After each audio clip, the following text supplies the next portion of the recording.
ready for true happiness, for deep fulfillment, for feeling alive, on purpose, and in control of your life again? It's time to be the bold, brilliant, beautiful woman you were born to be. Welcome to the PurposeGirl podcast. I'm women's happiness and life purpose expert Karen Rockkind, and I'm going to teach you how to live on purpose, feel alive, and be happy in every aspect of life. I'm going to get real about my life and interview women who are living on purpose so that you can finally live yours. Welcome to the show.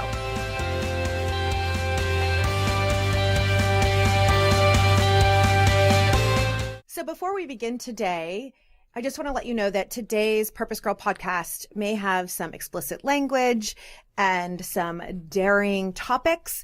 So if you are listening to this with your kids, you just take discretion at whatever feels right for you. So years ago, I remember the first time I had sex with a man and having no idea, honestly, no idea what do I do with his cock. I'm just going to be totally honest. And I was embarrassed and I thought I was supposed to know. And then as I got into a relationship with him and he became my first husband, I still thought, I'm supposed to act really sexy. I'm supposed to, be in these particular poses, but I really had no idea what I was doing. And I also felt really embarrassed about asking him for what I wanted or telling him what I needed. I remember faking orgasms often, and not just with my first husband. I faked orgasms for a long time with just about every partner I had. Until my current husband, I was faking some orgasms at the beginning of our relationship, and he made me promise to never, ever do that again. Which turned out to be a huge gift for me because since I'm all about women being their happiest selves, their best selves, us really rocking it out, fully expressed, fully living our lives, how are we fully living our lives if we're faking our joy, if we're faking the orgasm? We're not. An empowered woman is able to say, here's what I need, here's what I want. Hey, honey, can you try this? Hey, can you try that? I'd love for you to do this.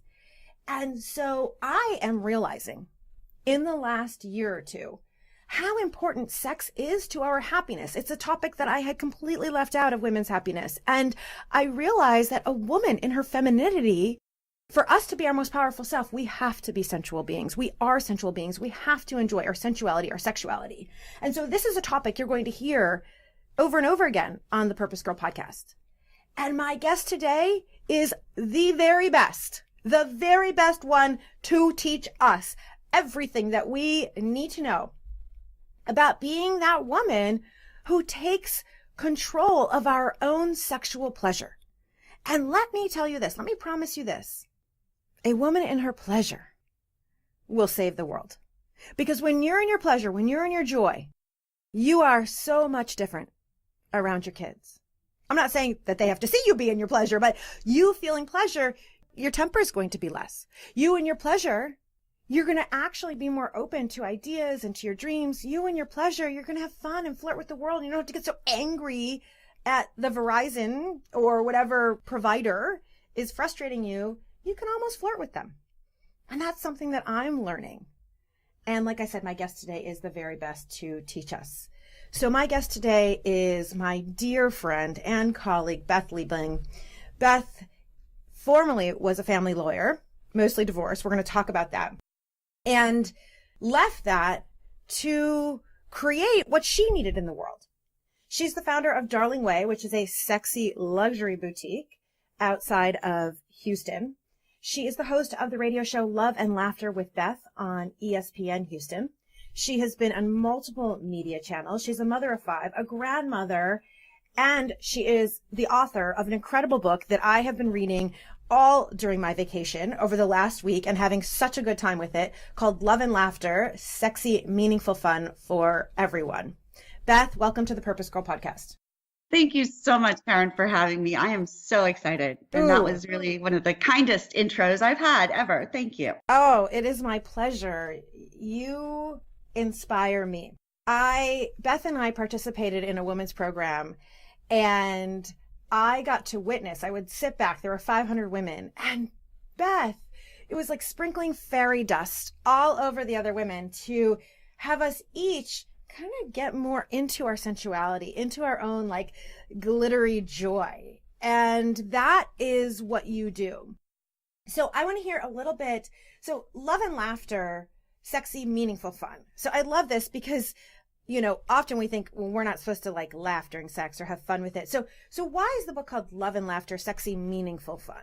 Because I think that somehow or another, our world, we've gotten to the point where somehow we think that either sex is really ultra raunchy. Think Howard Stern, poking fun at people, completely without any sort of emotional tie, but just this physical something, and mostly not a good thing, not something that makes you really smile and joy, but something that feels like, I don't know, that word dirty, it's a weird, you know, there's something not, it's a negative connotation. Right. Or we think that sexy is this ultra serious, very somber.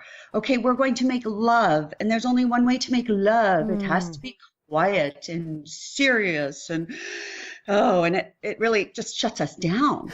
And I think in the middle, it's this part where we celebrate it and we appreciate it. We recognize the significance and the meaning and the joy and the pleasure and really the intimacy.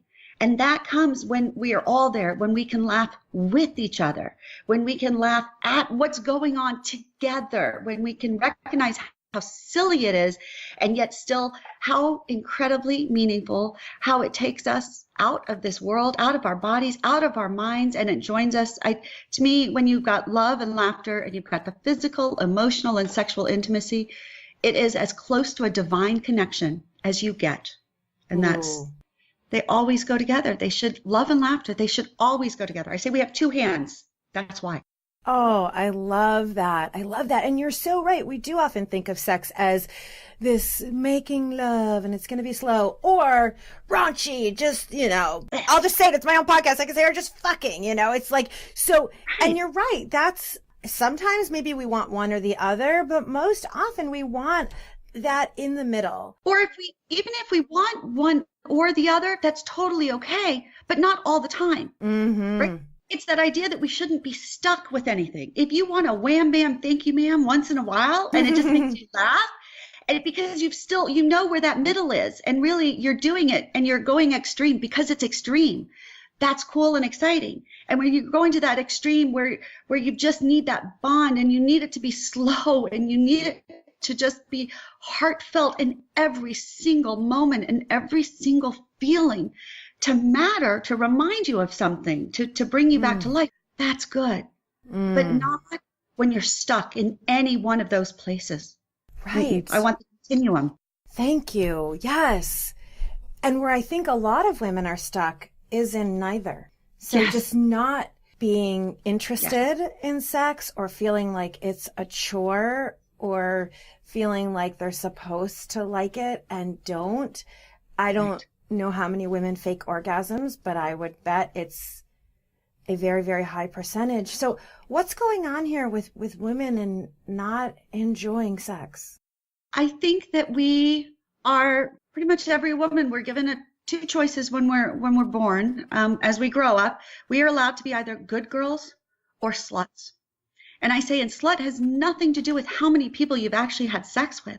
Slut has to do with whether or not somebody looks at you and they think about sex. Because we can label a 10-year-old, a 9-year-old, a 12-year-old, a slut. They don't know anything about sex, right? Sex is actually context. So that word slut, it makes us think of sex, and we think it's inappropriate when we see them. So we label them a slut, and it's weird. It's projection, something weird, whatever. But you're so right. This is something I've been to one of your workshops, which I just had a ball at, and I learned so much and had an opportunity to actually like share and speak my truth instead of being embarrassed. So I appreciate you for that. Any of you who get an opportunity to attend one of Beth's workshops or her classes, we'll give you some links for that later. But so I had that opportunity. I remember you talking about this in your workshop, and then I read it again in your book. And it's true, when a girl or a woman of any age dresses in a midriff shirt or a low cut top. I was out to dinner with a couple of other women recently, and one of the women at the table said, "Oh my God, can you believe that woman over there? She's not wearing a bra and her boobs are hanging out." And I said, "Good for her." And this woman was a little taken aback to the point where like she felt embarrassed that, "Oh no, you must think I'm so judgmental." And I said, listen, it's that's you. It's okay. And I am just, I want to take a stand for every woman. You want to dress with, you're a low cut top, you go for it, woman. Good for you for feeling that. So you're right. We judge other people, including little girls. And then these girls get labeled. Right. And we somehow grow up thinking we're taught that we're supposed to love. I laugh every time I go through a Target or any kind of store and I see love more, love matters, love makes the world go round. And I laugh and I think that's lovely. But really, as women, they think somehow that we're supposed to do all this just from our heart, because as soon as we want to do it with our bodies, then we get completely shamed.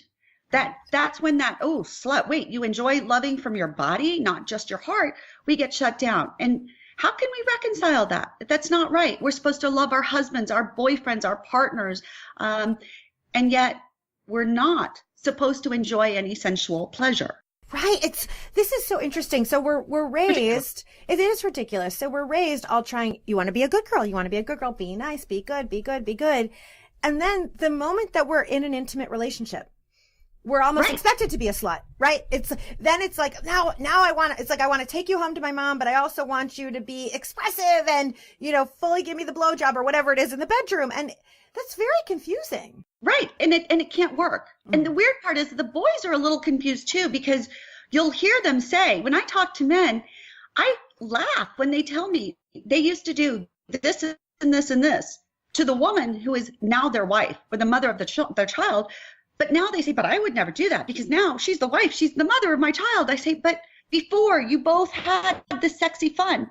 Why don't you do that? Well, things are different now because they don't know any more than we do. And that's why that old phrase, that's the kind of girl you take home to mom and that's the kind of girl you don't, right? I hate that. And we need to get away from that.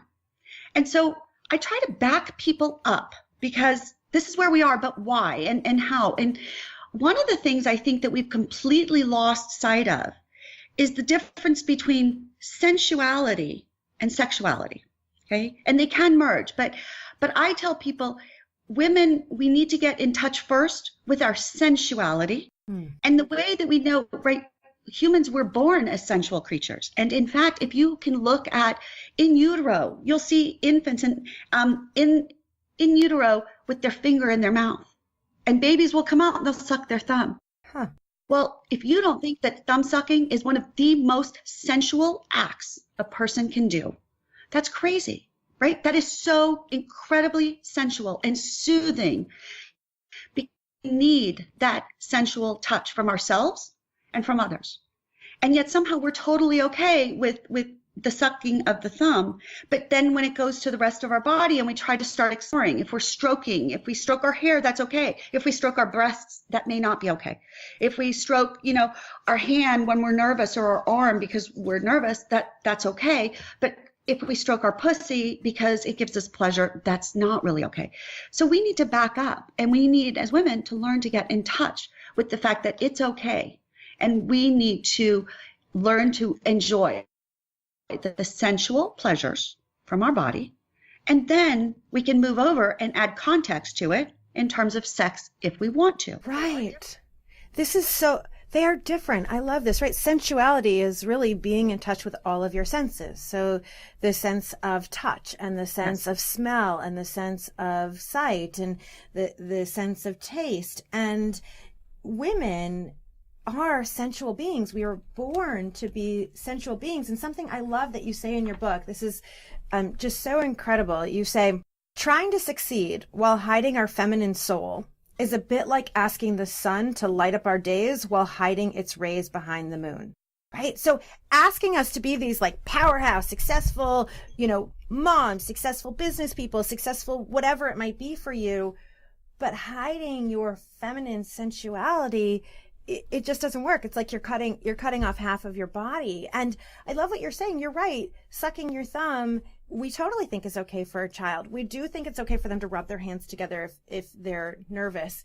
But they're not supposed to touch their breasts or touch their pussy, or for a boy touch his penis. And we need to make this okay.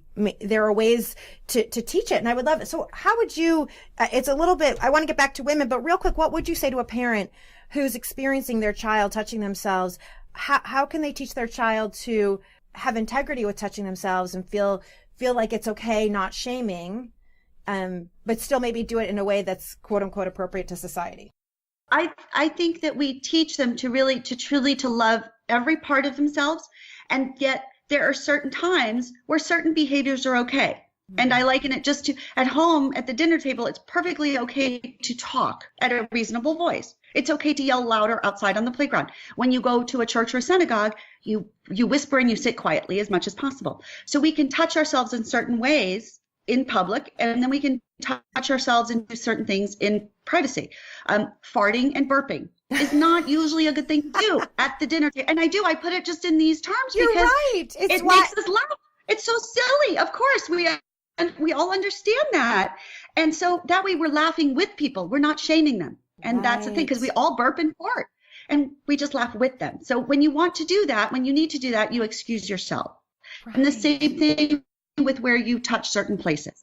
Yes. And that way it becomes so easy when we have this ability, when we can share these ideas with each other, instead of it just being this idea of, oh my God, I'm so embarrassed, because everybody does it. And everybody should do it. Everybody should. Yes. And yet thank you so much. This is so good, because when I have though met a lot of women who did feel shamed around touching themselves, around self-pleasure or masturbation, because they heard in church that it was bad and wrong and a sin, or their parents told them that they weren't supposed to do that, or good girls don't do that. And so I want to get back to, you were saying this distinction between sensuality and sexuality. How do we get into our sensuality? It sounds like you're saying a woman needs to first get into her sensuality. How do we do that and become comfortable with then moving into sexuality? So my journey is, because I'm coming from a place, I'm healing myself through this journey, just like I'm trying to help others. And so my journey was really, I grew up not getting any affection at home or from pretty much anywhere. So somehow I grew up as a kid needing and desiring this physical attention and affection. I thought the only way to find it was through sex. I just needed to be touched. I needed that sensual feeling and that sense of comfort that comes, and I found it through sex.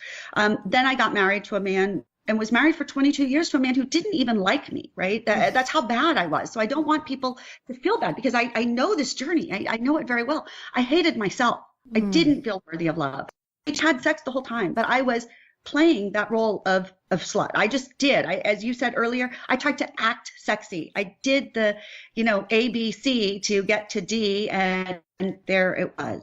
What I had to learn was to slow down after I left, my husband and I split up and I was alone. I had to learn literally to love myself. I looked around, and really I needed love, and I needed to be the one to give it to myself first. And so I started just trying to be kind to my body, to touching my body. And the journey then, through starting to do that, then became, I learned when to separate and understand that sex is different than affection, is different than sensuality, is different than love, is different than comfort.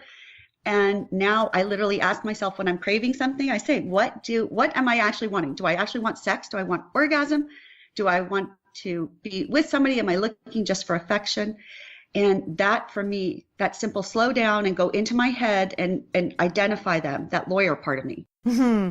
I love this. So this, I just want to kind of put like a picture frame around it to really highlight this. To slow down when we crave something, what are we craving? And really get to know, there's a couple of things I want to put a frame around, to really ask ourselves, what is it that I'm actually wanting right now? And not to just jump in because I'm supposed to do X or Y, or not supposed to do X or Y. And then the other thing that is so important is, I'm so sorry about your marriage. 22 years with someone who didn't like you, when to me, you are so freaking not only likable, you're so lovable. Like, who wouldn't love you? His loss entirely.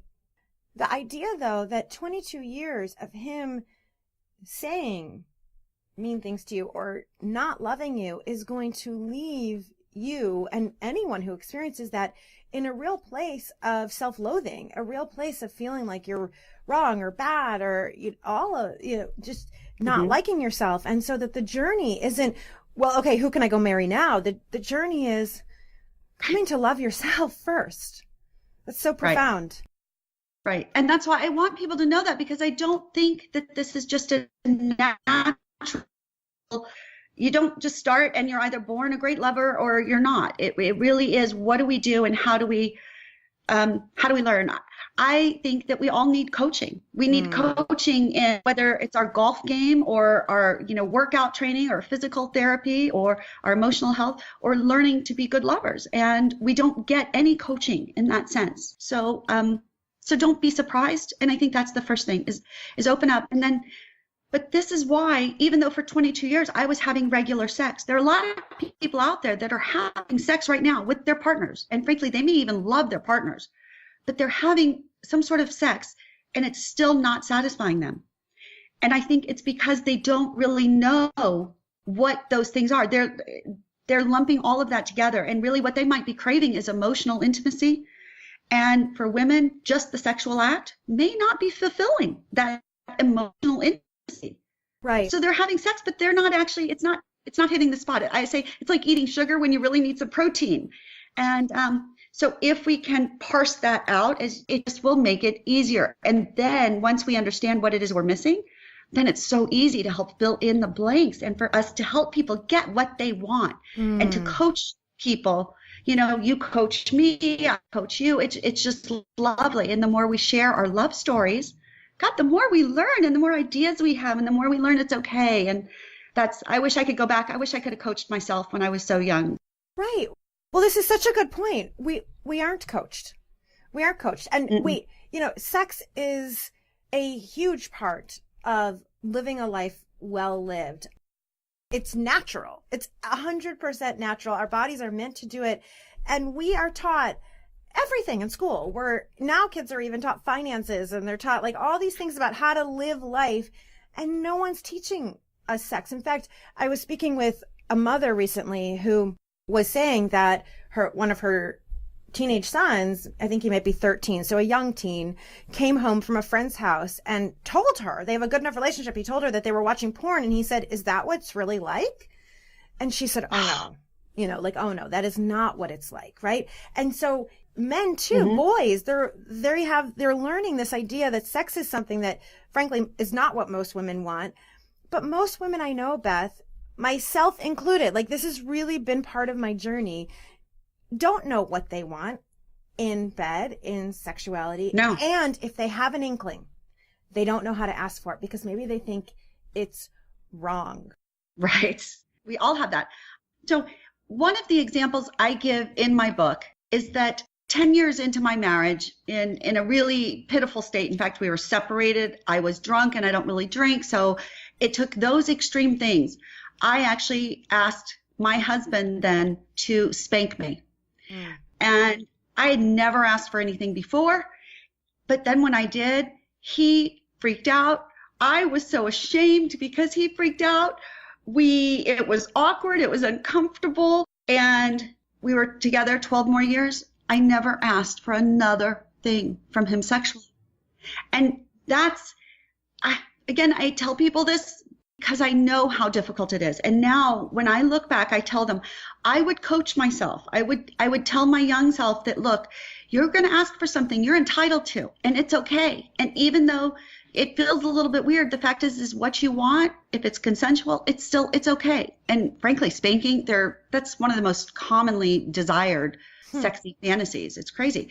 I mean, crazy in a good sense. When I say that, I mean, we're all crazy and it's wonderful and we laugh together, right? Again, because I want this. But now I would coach and say, you are going to rock the boat. He's been in this calm water. You've been there together and you're going to rock the boat, and that can be scary. And it's okay, but you just need to give your partner time to let them get used to the rocking and really learn to even appreciate that a rocking boat is a little bit more exciting than just than calm waters all the time. But when you have the confidence, then you can allow them that without feeling like, because they're scared, then you back off and think, oh, I shouldn't have done that. And then I would coach him that, look, it's okay, even if you don't know what to do, because we don't. Learning about sex from porn is as ridiculous as learning to drive from watching The Fast and the Furious. Good analogy. Yes. Yeah, but men, they don't have any place to look and to learn about sex. Our sex education teaches anatomy and biology, and that's it. There's so much more to it. In fact, that's the least of it. And so it is ridiculous to expect that people actually know what to do. It makes much more sense for us to realize that we need to learn what to do, and we need to learn different options. In the book, I think of it as creating a menu of sexual expression for people so they can read through the descriptions and say, okay, I'd like to try this tonight. They don't have to have it every night, but they could try it, and they can say, yes, I like it, or no, I don't. Sometimes you have to try things 2 or 3 times to figure out whether or not the taste is just, whether the rocking of the boat is too much or whether you really just don't like it. Right. You have to try. It's like you go to a Mexican restaurant for the first time. You've got to try the spicy salsa and the medium salsa. And then you need, right?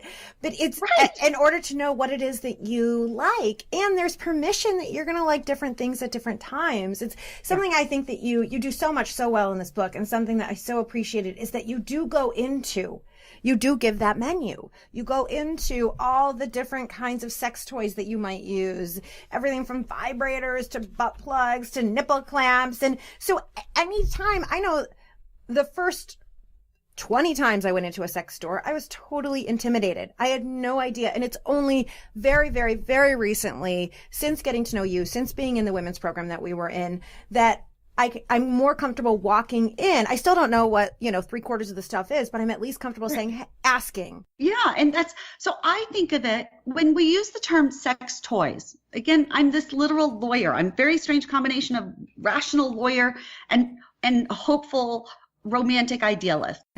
But the words we use matter. When we use the word sex toys, we imply that they're dismissive, that they're meaningless. But I prefer to call them romantic props. Ooh, again, yes. Because that means we can create romantic shows, and we should have a prop closet full of opportunities, because that way we can use them, and we have to practice with them. You don't just do a stage show the first night and have it be opening night and everything's great. You have rehearsals. You have things go wrong, and the right prop at the right time can just transform a whole show. But the right prop used wrong, or the wrong prop at a time, it can kind of take the whole show down. So I like that idea, and I think it again gives us more permission and respectability as mature adults who want to explore this, that it's good. These things matter, and the quality matters. And so the stores that you are thinking of that are traditionally called sex stores, they're very orgasm stores. They're trying to get you to an orgasm, and that's it. And they're not necessarily warm, fuzzy. They're not even necessarily exciting. They kind of shut you down. What I tried to do when I started my shop, Darling Way, I created the place I needed. I wanted to shop in this place, but it didn't exist. And I think I'm very proud of it. It is completely unique, because when you walk in there, I swear you feel love immediately. And you don't feel that you don't feel that at a department store. You don't feel that at almost any other place, but because it's the meaning, it's the relationship that matters so much to me. And when you come into Darling Way, if you're in search of an orgasm and stuff too, that can be part of it. That's great. But what we're all about is relationship. And I tell people, you come to Darling Way, we'll love you until you learn to love yourself. When you love yourself, we'll help you learn how to love other people too, if you want to. Ooh, this is so good, Beth. I wish that I want you to open up a chain. I mean, you're so right that I'm thinking of a quote unquote typical sex store that I went into once in, I think it was Miami or Fort Lauderdale, with a boyfriend at the time. This is probably 10 years ago. And it was just video after video after video, vibrator after vibrator. It was gross. I mean, and not there's anything wrong with videos. I happen to like a video every once in a while, and I happen to really like a vibrator every once in a while. It's just that the environment felt gross. Right. It seemed dirty, and I don't mean dirty and like sexy dirty. I mean like literally dirt. And it wasn't this experience. I've looked up your store online. I can't wait to actually come in and visit. It seems like the kind of boutique I would want to go shopping for clothes, and yes, it's beautiful. Because feels good. And that's, anyway, I get so passionate about this, and I don't mean to distract, but part of it is because people don't realize you can have this. They don't know that you can talk about love and sex and romance and orgasm in a way that really does bring out your best. Yes. And that's what we do. And beauty, gosh, we took sex out of families. We took beauty out of sex. We took feeling good out of sex. And at Darling Way, we put all of that back in there, as well as the fun, the laughter. And that's the first step, is learning that it's okay. And when we don't know something, instead of being ashamed and shutting down, we laugh about it. And I didn't know so much about this stuff until after I got divorced. And I said, before then, I could go to one of the stores and I'd buy a vibrator, but I would go home and I'd have no idea how to use it. I still didn't have any confidence. It was ridiculous. And so that's why we talk and talk and talk and talk and talk. And that's what you get. You get knowledge, you get comfort, you get a sense of community, because it's so interesting and fun when people are there. And I'll sell vibrators to 80-year-old couples, and I'll talk to virgins before they get married about what to expect and how to make it good. And once we start talking, it's amazing. You can join in, even with people you don't know, because it's this permission of, we're all in this together. This is our journey. And it's what makes life worth living, because if love, is all there is, it's that physical love is definitely part of it. And it has to be for it to be full. And so the joy and pleasure of somebody who's put a piece of lingerie on, and it makes them feel so good. And that's the difference. I say other places, lingerie is about somebody wearing something and trying to turn somebody else on. Oh, right. That's not it. And I know that. That's why men say they buy lingerie for their women, and the women are like, no, because if my husband had bought stuff for me, I thought he wanted me to look like that poster child at Victoria's Secret, or he wanted this or that. And I didn't look good. I didn't feel good in it. And I was mad at myself because I didn't look like what I thought he wanted in it. Right. So at Darling Way, yeah, it's about what do you feel good about in your body? What colors make you feel good? What makes you feel powerful? And try something on that maybe you didn't know, but you'll see it in your eyes when it just it just brings your inner self out, and it is phenomenal. Oh. I love this. It's about like dressing for yourself, turning yourself on. It's I also, since doing our women's program, have gotten into doing strip teases. And I would have in the past thought that the strip tease was for someone else. Yeah. And I now know I'm putting the lingerie on for myself to feel sexy, to feel beautiful, to feel exotic and erotic. And then I start doing a strip tease. It was just our anniversary, and I started doing a strip tease. And it's lovely that he got to witness me enjoying myself, but it was for me first and foremost, and turning myself on. And then as I turned myself on, then of course he was turned on, and we had, beautiful sex and fun and all of that. And it is the shift that someone somewhere taught us, especially I think as women, that our bodies are for men. Our bodies are for a partner. And that is not the case. Our bodies are for ourselves. And I once did another Purpose Girl podcast several episodes ago about sex, when I was really learning about our own anatomy in a way that I hadn't before, that a woman's clitoris has 8,000 nerve endings, is literally designed. There's no other purpose for the clitoris. It doesn't do anything for us. It doesn't help us have a baby. It doesn't help us become a CEO of a company. Its only job is pleasure. And men's penises, they only have 4,000 nerve endings. So women are designed for pleasure. And when we don't have it, when we aren't claiming it, you're literally cutting off a huge piece of yourself and your own opportunity to be a whole woman who experiences a full life. Yes. This example may resonate with some of your audience, just like it does to me, because as a lawyer, the more successful I got, and I was a board certified family lawyer. I was I was a very successful lawyer. And you were working on divorce, right? I mean, that's what you did a lot. Absolutely. But as I became more successful, I had to button up more, right? My skirts couldn't be too short. My heels couldn't be too high. I couldn't wear too much makeup. I tried to become more and more sort of masculine. so that I just had this appearance and stuff, because somehow I thought that's what lawyers had. But now I was arguing with a lawyer some guy who was telling me, he's like, oh, these women today, the lawyers, they want us to open the doors for them as they go into the courtroom. But once they get into that courtroom, then they use all of their, they want equality, but they want to use all their feminine wiles against us. And you can't have it both ways. And I looked at him straight in the eye and I said, okay. I said, so you want us to leave our power behind? Because feminine wiles, that's power. So let me ask you, when was the last time you went up against a male lawyer whose wallet was bigger than yours?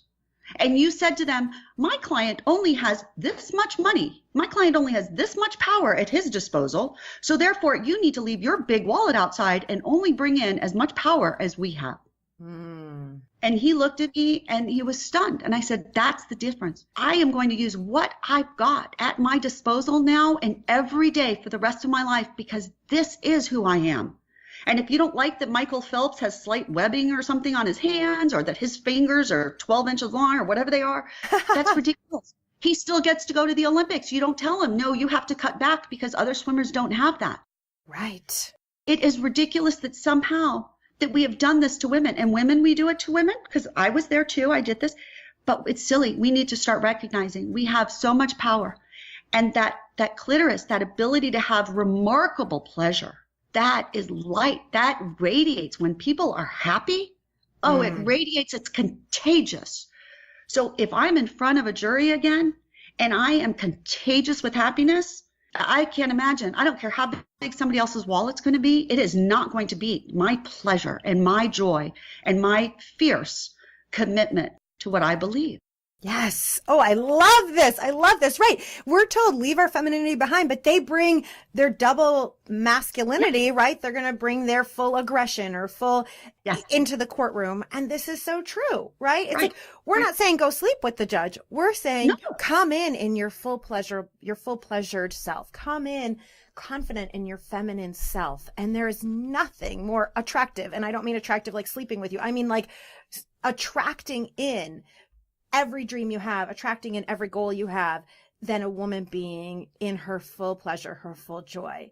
This is incredible. Right, because it's honest. And early when you started the podcast, I wrote down, you said that you would try to act really sexy. Yeah. That acting, that's faking. Yes.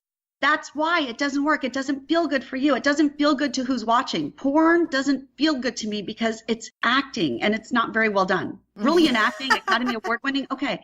But when we know somebody's acting because there's a slight discomfort, and most of us can tell. You can tell a lawyer who doesn't really believe in their case. You can tell it. So it's when we are actually feeling that, and how you express your sexual comfort, your energy, your sensuality, your energy, when that comes through as authentically you, that's the turn on. Karen, when you were talking about doing the striptease for your turn on does not necessarily have to mean that you're getting all wet and juicy. It doesn't have to be a sexual arousal. Turn on can simply be that full energy of life and embodied and jumping out of an airplane. Yeah, and fun. I mean, just turning on toward life. Like, fresh roses turn me on. Walking in nature turns me on. And you have a course coming up, and it is from good girl to sexy siren. And this is so important because I know I was raised, be good, be good, be good. So can you tell us a little bit about what this is? Because I know a lot of us out there, that's what's actually a big piece of keeping us unhappy, is that we're following what everyone else told us. So what does it mean to become a sexy siren? To me, a sexy siren is that being that authentic you, that whatever it is inside you, that is that turn on of life, that flips that happy switch, that pilot light, flicks it on stronger instead of just barely flickering. That is who I want to bring out. Now, for some women, maybe they can find it as a very feminine, soft-spoken. Maybe if we're doing visual expressions, maybe it's a really lacy something outfit. For some women, maybe it's just wearing, I have a power bra that's got this metal little shield in the middle of it. And even if nobody sees it during the day, if I'm wearing it, I feel stronger. Ooh. So it's not a lacy feminine sexual energy or sensual, but it is a powerful something. And believe me, I feel like a sexy siren when I wear my power bra with nobody else seeing. So it's just digging underneath who we think we should be and actually learning to discover who we are. And we can have all sorts of different. On one day we can feel like this, and on one day we can want that. One day we want ice cream, one day we want cookies, one day we want a really big steak. All okay. Oh, I love this. I love this. So this 4-week class, is it, I made up that it's 4, I think it is 4 parts, It is. right? Oh, it is. Okay. 4 weeks. It's going to be 4 weeks of September because I figured the kids are back in school, but we need to go back to school too. And we need to start taking our life back and learning. Actually, it's not even back because we've never had it, but being able to learn and discover and find who we are. And we'll start with just, it's my 4 popular basically classes, which is the intro to this whole love and laughter approach. Then it's how to love yourself. Then it's the romantic props. And then it's all about oral pleasure because there are a lot of people that are doing oral that aren't really enjoying it or don't understand it or are awkward. And it really should be one of the most exciting, intimate, wonderful things, whether you're giving or receiving. And I can switch the way that you think about it in about a minute. Oh my God, this class sounds amazing. And by the time you finish the 4 weeks, it's like it sounds like you're empowered. You're really in your own powerful self. Yeah, or at least well on your way. Yes. And then we can do more. And we do these workshops all the time at Darling Way. They've been just so wonderful, and I love them. And then I've got so many people living different places and even living in different parts of Houston that can't get to me. So that's why we're going to go online this time. And we're going to build this little community online, but we'll do it with a video call. You can have Q&A and yet still do it from wherever in the world you are and learn and have fun. And I say, even if you're shy, especially if you're shy about this stuff, it's going to make a huge difference in your life. It just does. I love this so much. Beth, where do people find out about you and about the course and about the shop? Okay, at darlingway.com. And that's DARLING, and way is WAY. darlingway.com. And we have events and workshops, sex ed workshops under our events. And this is From Good Girl to Sexy Siren, Secrets to Being a Great Lover. And then the book, Love and Laughter, Sexy, Meaningful, Fun for Everyone. They can get an electronic version on Amazon.com, and that it was an Amazon bestseller, so I'm very proud of it. And I appreciate your kind words also. And they can also buy a print copy from darlingway.com. Fantastic. I've got it earmarked. I mean, you can tell I was able to pull up a passage right away. I have it earmarked. It's been really helpful for me as I've been on my own exploration and opening and discovering about what I desire sexually and learning, first of all, just having permission to want what I want, and then learning how to share that and how to ask for it and how to talk about it has been huge. And I'd say it's just such a huge gift of yours, Beth, is you give permission and you make it okay and you make it fun to talk about. And I just feel so blessed that you're in my life, and I'm so grateful that you're on the podcast. So I'm going to ask you, one of the things I like to do with all my guests is a quick purpose power play round. And I'm just going to ask you a couple of quick questions and whatever's the first thing that comes to your mind. Okay? Okay. Okay. So one song that you love rocking out to. Taylor Swift, Shake It Off. Oh, shake it off. Yeah, we need to do that all the time. I love it. I needed to do that starting this business, trying to talk about sex in this kind of culture. It's a challenge. So yes, I like that one. I love that. I love that. And one thing that you recommend everybody do every single day. Remind yourself what's actually good about yourself.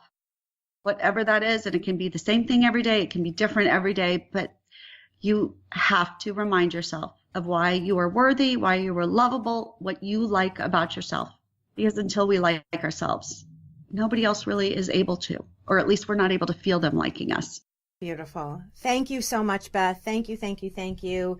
You've been awesome. I want to have you back, and we can maybe we'll dive into oral, maybe we'll dive into props. So we'll definitely have you back here on the Purpose Girl podcast. And to everyone out there, thank you, thank you, thank you for listening. I hope that this opened your eyes, that it gave you permission to be yourself, to learn what it is that you need and want, because I am telling you, I ignored sexuality as part of happiness for a long time. And I am realizing that when you do that, you're just cutting off huge access to your full potential and your full joy and your purpose. So thank you for listening. If you like this podcast, please rate it 5 stars, review it, tell us that you love it. And most importantly, share it. Share it with women that you know are struggling with this topic. Share it with your friends, with your families. Do a little book club around the podcast so that we empower women. We create a community of women around the world who are empowering each other to have the love, to have the joy, to have the laughter, to have the purpose and happiness that we all deserve. Of course, please follow me on Instagram, Karen Rockhind, on Facebook, Coach Karen Rockhind. Join our Purpose Girls group on Facebook. It's totally free. Just search for Purpose Girls, and every week I post inspirational questions and thoughts there.